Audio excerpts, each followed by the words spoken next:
the Keanu Reeves in The Matrix is as good a description as I've heard for Leo Messi's goal. I've decided all my objectivity is gone. I just want Leo Messi to win one more Champions League, and this is it. This is the 15 days in which he has to do it. Come on, Leo. No chance. Absolutely no chance. You're right about that. It's such an odd time. Clubs around Spain are starting their pre-season now. Barcelona haven't finished their Champions League season, a season where they haven't won anything apart from Leo Messi's Ballon d'Or, something that during Messi's career has only happened to him, I think, once, that he hasn't won a team trophy. And watching Leon dispense with Juventus, which was strange, and thinking about Cristiano Ronaldo trying to defeat the French almost single-handed, or both feet in his head. And you think about his Champions League victories, whatever it's 4 with Real Madrid, 1 with United, a defeated finalist, played in all of them. And you look at Messi and the way that we talked about, when he was captain, he had that speech at the Camp Nou about desiring to bring that beautiful trophy back, and it's been too long, and how many times he's talked passionately about wanting to conquer Europe, and you've never had an inkling, I swear at least, that it's about personal. He's talking as captain of Barcelona because it's been 5 years since he won the Champions League. And you think about his 4 medals, he only played in 3 finals. And in the 3 finals, he was devastating. You know, a goal in Wembley, a goal in Rome, and an assist in Berlin. He's one of a handful of players that's won 2 trebles. But you're right, he's short of Champions League final appearances, never mind victories. And as much as your honest description, I've never seen The Matrix, so I can't, go yay or nay on that one. And your enthusiasm is contagious. But he's also playing aside Bayern, who stand to become only the second club after Barcelona to win 2 trebles, because they've wrapped everything up domestically. I think that although I've tipped City to win this, I would understand if people told me out and out Bayern Munich are favourites because of their squad, because of their athletic prowess, physicality. I think that gives them, certainly I think that it will give them the edge over Football Club Barcelona. I'm really pleased that, given that I live and work in Spain, I'm really pleased you enjoyed the Barca-Napoli tie so much. And the first half was extremely interesting. Messi did special things. But I will own up that if Barcelona were to go through, even in these odd circumstances, in a one-off match against Bayern Munich, it would be one of the big surprises of my working life.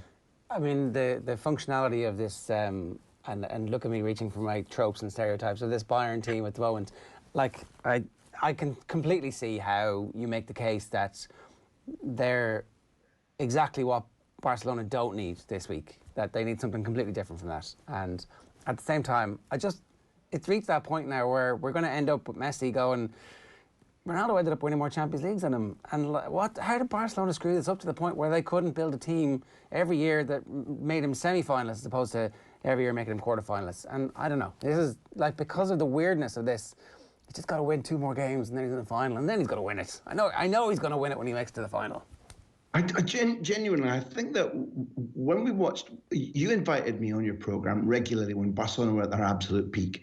And whether you liked them or didn't, or supported other clubs, or maybe they turned over your team in Europe, the fact was that broadly they were admired. They set new standards for a brand of football, which was a little bit, it wasn't alien, but they imposed a style of football that began to inspire and educate all around them, whether it was fans or commentators, or whether it was coaches and other young players, and they were to be copied. They were inspirational. I think that's a fair word. Even at the absolute apogee of that football, their most articulate students, Xavi, for example, but most of them would say, if we're not at our physical best, then we'll be beaten. We play a brand of football whereby, number one, we're not special athletes. Number two, the majority of us are small, some of which still holds true. And we have to be perfect. Otherwise, a decent side, which is more athletic, which is more brawny than us, which is maybe in better tone than us, will beat us. That was at their apogee. I remember being struck by, because whether it comes across or not, you even when you get good quotes, good interviews from leading players or managers, you try and weigh them up and go, okay, those are good words, but do I believe them? And I remember at Euro 2012 getting unusually productive time with Xavi in the midst of a hectic summer, and talking to him, asking him about the 7-0 Bayern defeat. And look, hey ho, look who we're talking about again, Bayern Munich. When Bayern Munich had pumped Barcelona 4-0 in Bavaria and then 3-0 at the Camp Nou.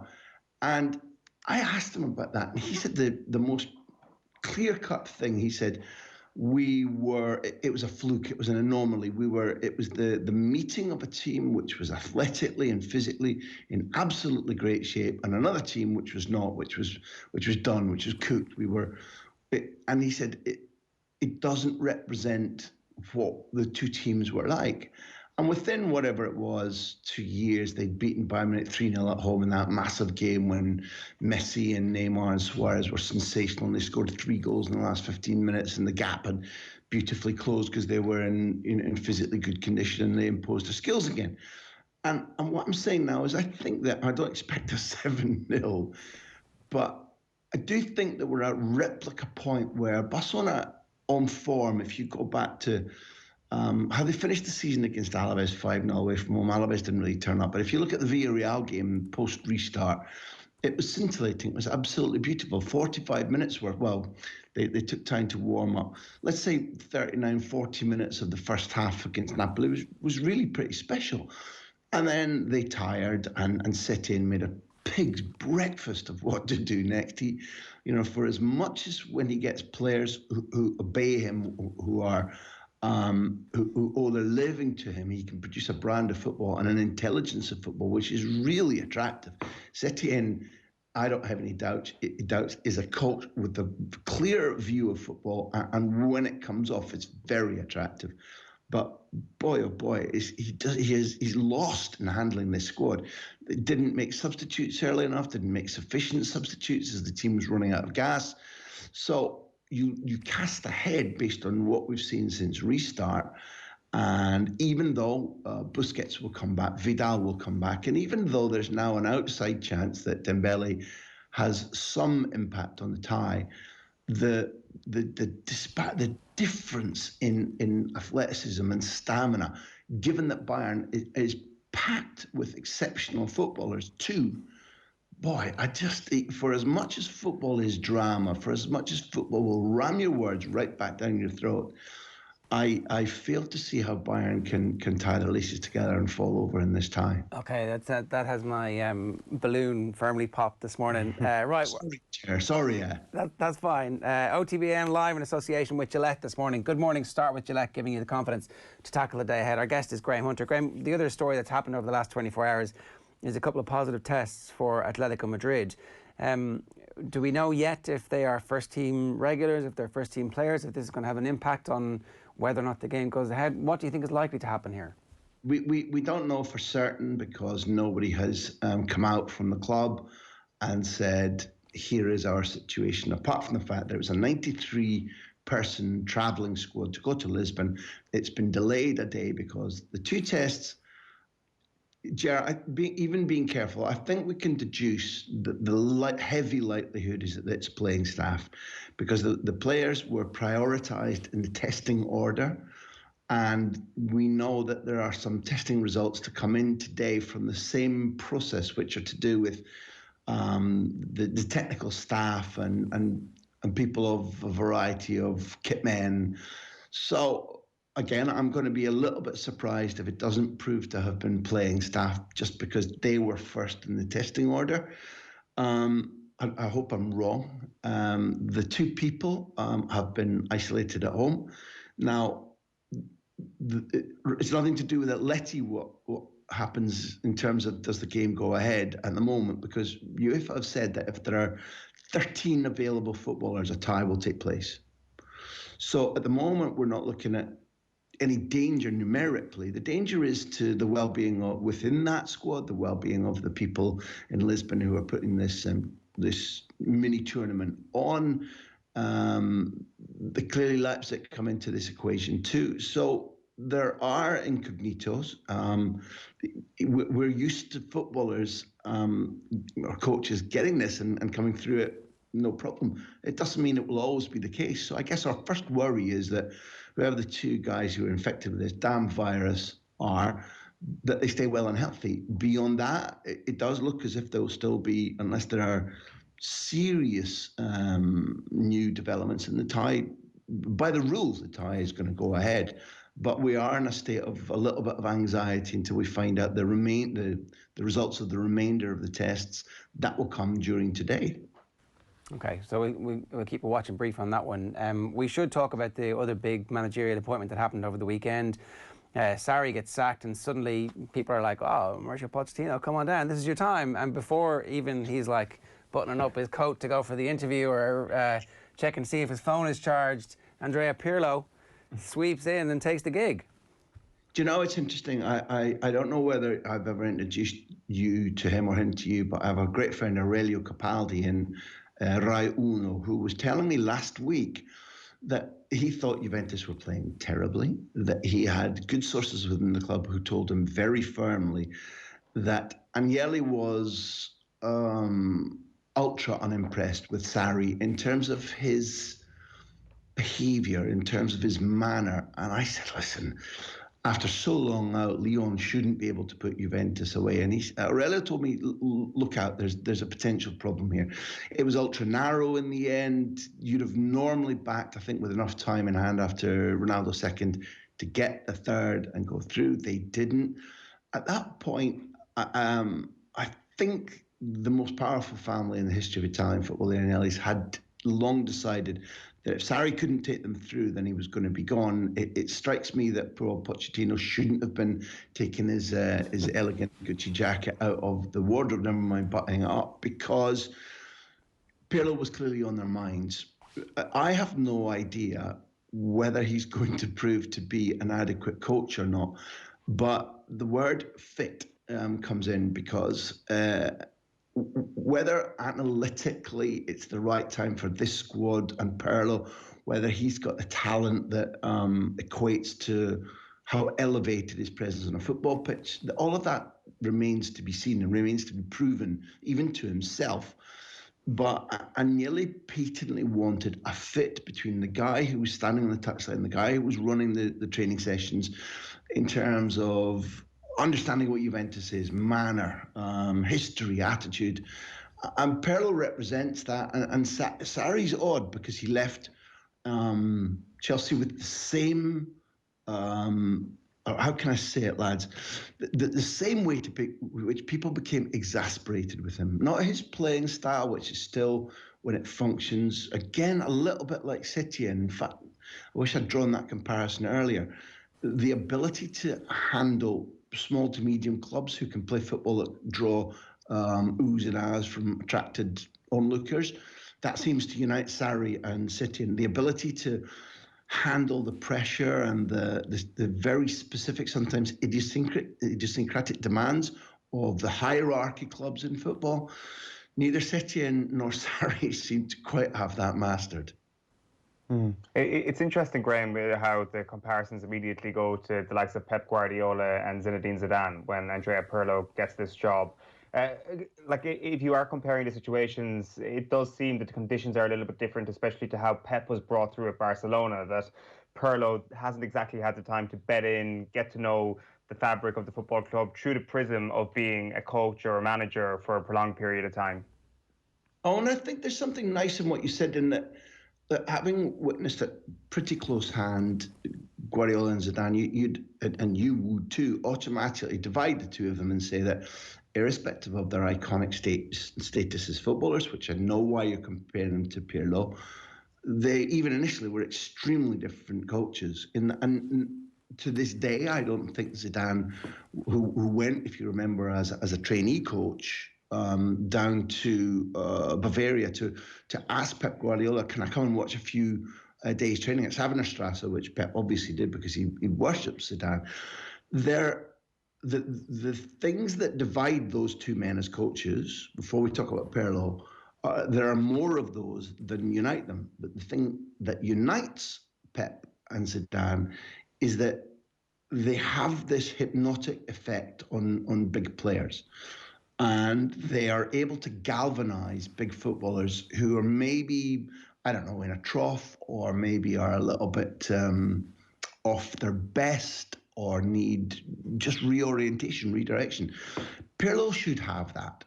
Pirlo, irrespective of how he played, is widely understood to be extremely intelligent, articulate, okay, a little bit reserved, but what comes out is high quality. His personality off the pitch matches the absolute special, iconic nature of his football on the pitch. You talked about he doesn't have a year coaching at B team level, which Pep Guardiola did and benefited from. Zidane had a little bit of that, but he was also second coach to, or equal second coach with Paul Clement to Ancelotti. So both of them, had more experience. But a key element in what has made Zidane and Guardiola trophy winners, serious trophy winners in their first season, second season, instant effect, is personality. And that isn't enough on its own. But if you don't have it, particularly at a huge demanding club like Juventus, then you're in trouble. So Pirlo will have that unites the three of them. But as you point out, only he can know whether he's already mastered sufficiently the way to convert his playing ideas into daily work, and then that daily work, even with assistant coaches around him, into winning football. I guess we would all hope that he does have it.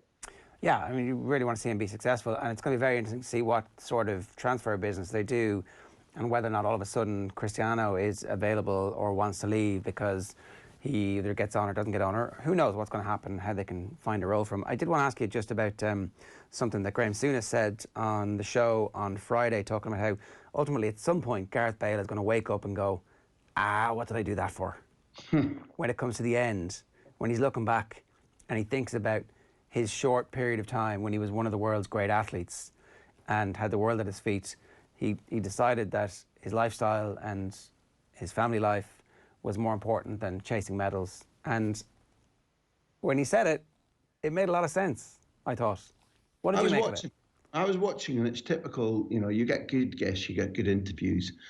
And I really enjoy Graham's point of view. And to be honest with you, I share a lot of his ideas and his meters for making judgments. I don't think what Graham said will come true with Gareth Bale because he's constructed in a very alien way.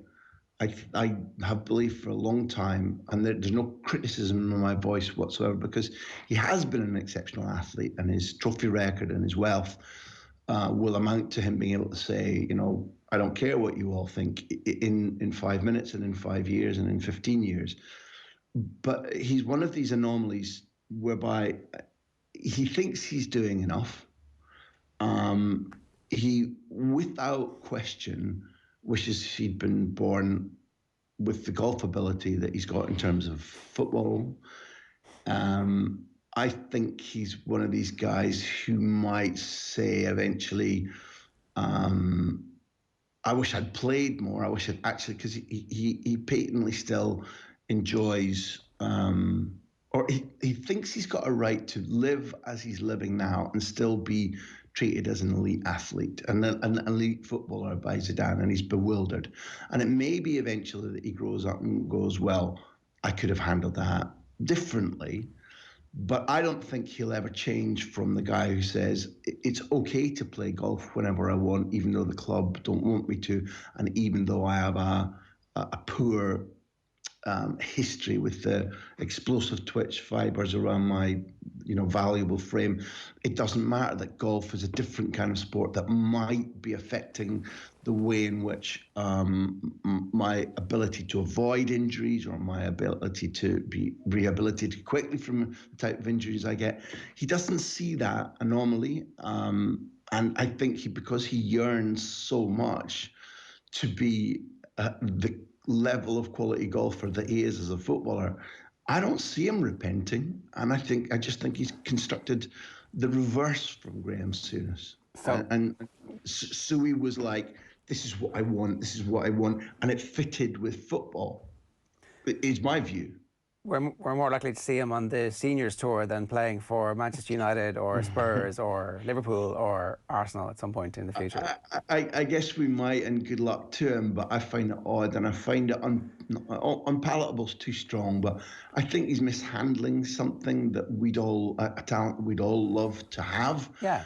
Therefore, I wish I could respect him more because he's a gorgeous footballer, but I think he's doing the wrong thing. I just think that Sui was talking about himself rather than the Gareth that we've all grown to know and be puzzled by. I think that's the diagnosis. All right. So look, can I get quick fire predictions for Atalanta versus Paris Saint-Germain? Yeah, as much as Atalanta are attractive, I saw them tired at the end of their season. I think that Paris Saint-Germain, with Mbappe starting to train again, probably win that. Leipzig, Atletico? Until the news yesterday, I had no question whatsoever that Atleti would go through there. And I'm going to say, barring it being Oblak and another key player, Koke, barring it being them, if Oblak's fit, Atleti go through. You've predicted Bayern are going to beat Barcelona. And City against Lyon, did City see anything in the game against Juve where they're like, ooh, that's not us? We don't like that. I was pretty convinced by what Pep said about watch out for Rudy Garcia's tactics. Look at what the trouble they caused us last season. And I think that City needed to do more to look like the champions I've tipped them to be against Real Madrid. I wanted to see an extra spurt, an extra oomph and a crispness about their play. But I still think that they beat Lyon. I think that the winner, I still think the winner of the tournament comes from what will be the August 19 semi-final between City and Bayern Munich. Graham, great to have you with us. Enjoy the week. Thanks a million, man.